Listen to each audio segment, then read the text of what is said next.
गटाच्या वतीने भुजबळांना पालकमंत्री करा असं बॅनर लावण्यात आलेलं आहे. शहराध्यक्ष जय अंबादास खेडे त्यांनी ते बॅनर लावलेले आहेत.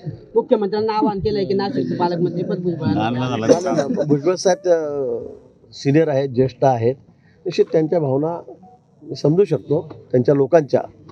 आणि मग या संदर्भामध्ये मला वाटतं सर्व अधिकार माननीय मुख्यमंत्री महोदयांना आहे, ते या बाबतीमध्ये निर्णय घेतील. संजय राऊत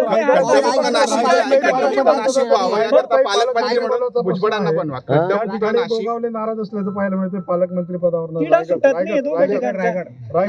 पालकमंत्री पद मिळणार निश्चित असं भरत गोगावले म्हणतायत स्वतः.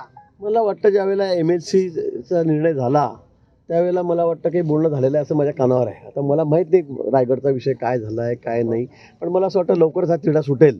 मला असं वाटतं की लवकरच रायगडचा तिढा सुटेल.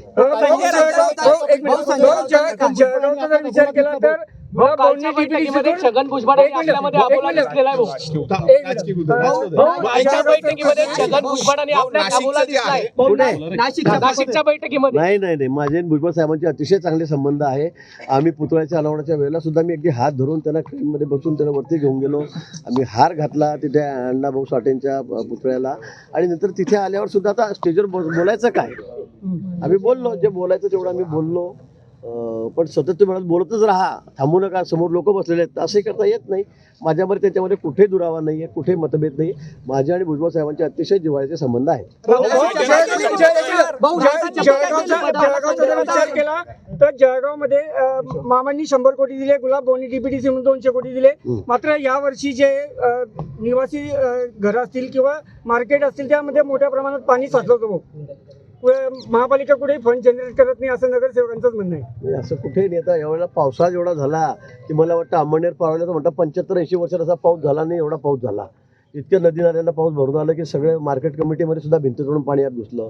आपण पालघर बघा, रायगड बघा, पुण्याला कसाचा ढीग असा गेला की त्याच्यामध्ये 10 लोक मृत्युमुखी पडलेत, इमारती पडते. मला वाटतं हे नैसर्गिक कोप आहे.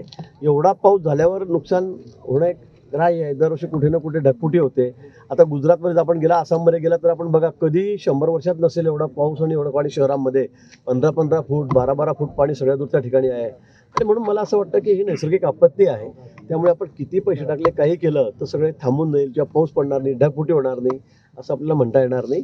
हा त्याचे अवेळी म्हणजे अतिशय इतका अवकाळी पाऊस म्हणणार नाही मी याला, हा मान्सूनचाच पाऊस आहे. पण या ठिकाणी इतका मोठ्या प्रमाणात पाऊस झालेला आहे की त्याला सगळ्या यंत्रणा अपुऱ्या पडलेल्या आहेत. पालघरला मी स्वतः होतो, रायगडला मी स्वतः होतो, पुण्याला होतो, नाशिकला होतो, मुंबईला होतो, सगळ्या दूरच पाणी शहरामध्ये पाणी गेलेलं आहे.